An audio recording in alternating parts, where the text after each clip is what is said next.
I'm actually going to go to the bathroom during this. Okay.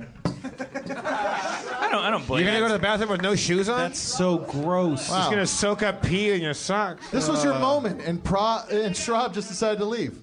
All right, thank you. Ethan? Thanks, Ethan. Pass the boot around. Pass the booze boot. He's Schraub's gonna walk back on with like piss sticky feet. It's gonna be fucking sick. Well, are we gonna? You know, this is as good as Schraub.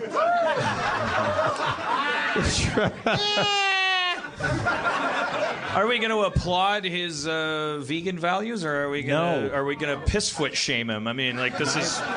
We're reliving the fall from grace that humanity. I would rather Rob have animals on his feet than walk through Pee-Pee Town with the socks on. As long as you've got eyes wide open about that. So, yeah. Okay, let's kill animals so that our lives aren't gross. Yeah. I mean, that is the deal we made. And then the slippery slope is we started going, what about poor people?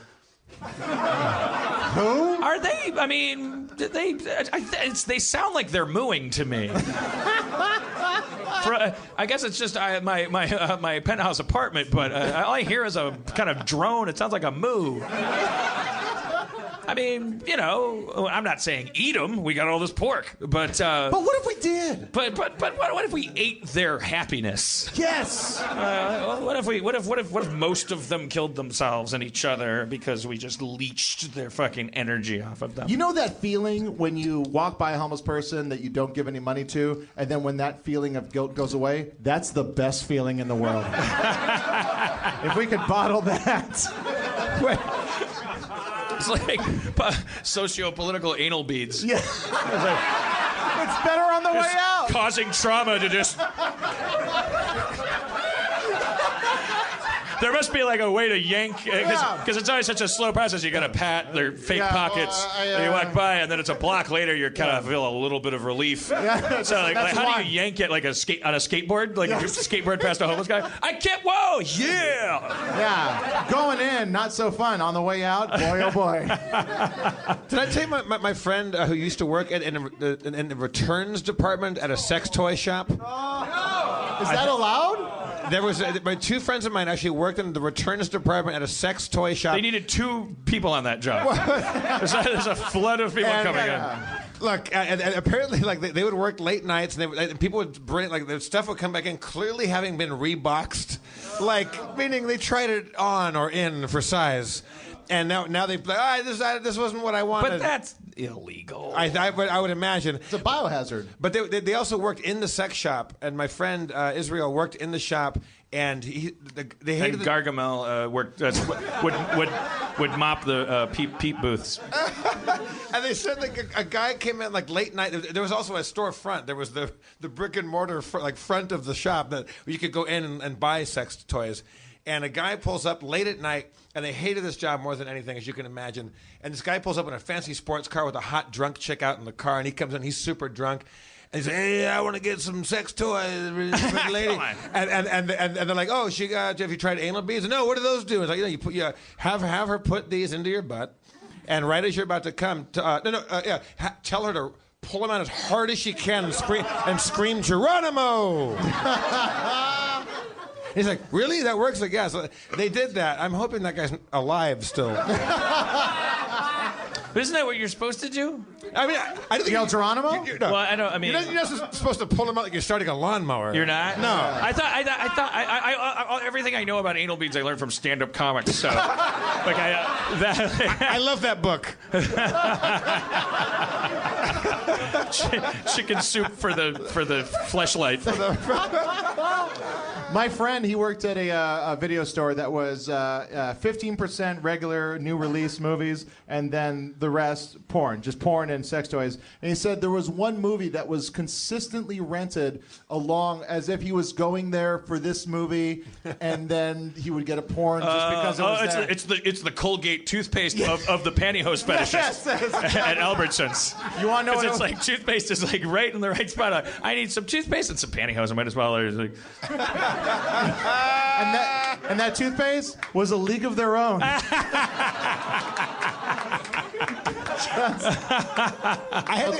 had to go to the market yesterday because I was taping a Who's Line, and I've learned that I sweat a lot through my armpits, and I wear suits, and I don't want to sweat through them. So I've learned from a wardrobe lady that you put maxi pads in your T-shirt and like little panty liners in there, and it works a charm. Does it look like you have puffy pits, though? No, because they're little skinny guys that go right. You stick them on in the inside of your armpit of your T-shirt, and you put them in there, and you're good to go. It's like a wardrobe secret.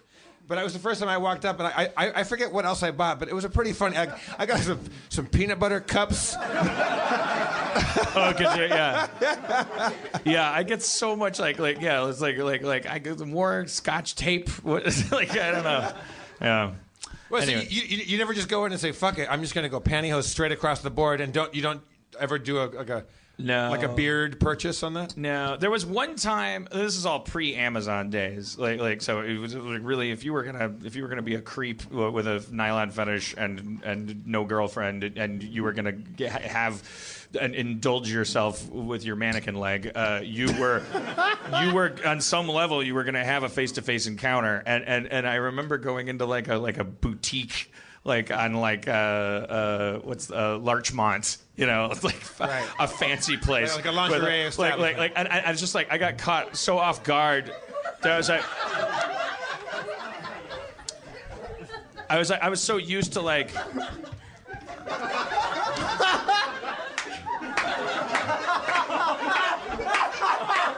Rob, the plastics industry ain't no saint either. The carbon literal footprint of what you're wearing right now. Yeah, they still use cattle to drive the plastic mills. Great. Rob has plastic bags on his feet right now for our home listeners. Hey, don't tell him. Just tell him to subscribe to the video listeners. feed. For our homeless listeners. Rob's having some beautiful plastic bags on his feet. And Jonah feels great about having walked away from you. Yeah. Anyways, I walked into this boutique, and I was so used to the larger kind of Albertsons energy, where I was like, okay, I'm gonna walk around, I'm gonna browse, I'm gonna walk out of here with a few sundries and notions, and among them maybe perhaps a hosiery product. For the wife back home. But I was like, why? But it's a tiny little store, and there were like 3 women who were like really helpful, and like I was like browsing this rack of so there, and it was just, it all happened so quickly. I just walked in. Where are you? You're not allowed to you just. That was also like the beginning of the story. He's in a boutique on Larchmont for pantyhose. Yeah, I mean, what? Fine. It's still fun, even if you know that. That's all you had to say. Now I can be quiet and listen. He said that while you were on the stage, Yeah. presumably listening. I wasn't listening. And you came in here like Gallagher with shit on your feet, like my favorite Gallagher bit. I took it in stride. I don't think I can't hear what you guys are saying about me when I'm walking out Well, why there. the fuck are you asking questions? You guys are walking out. I'm walking out there and I'm going to the bathroom. He's going to go. He's going to get pee on his foot. Like I'm a fucking joke. I'm a piece of shit to you. Nobody can hear anything when you walk with plastic bags on your You feet. feel like a fucking jackass all the time. I feel like a piece of shit. Piss all over me. Thanks for having me on. Anyways, Make me look like a jerk. In front of my wife, dog. So these 3 ladies come over. They're trying to help you out. they're just like immediately like, can I help you? And I was like standing by the pantyhose when they asked that, and I was like, no, I'm just looking. And they're like, at pantyhose?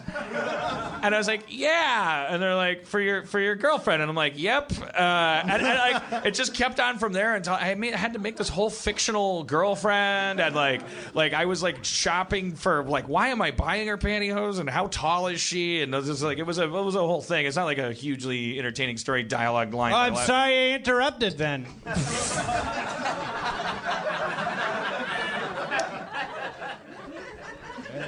You take notes? And stuff? Oh, thanks. Good.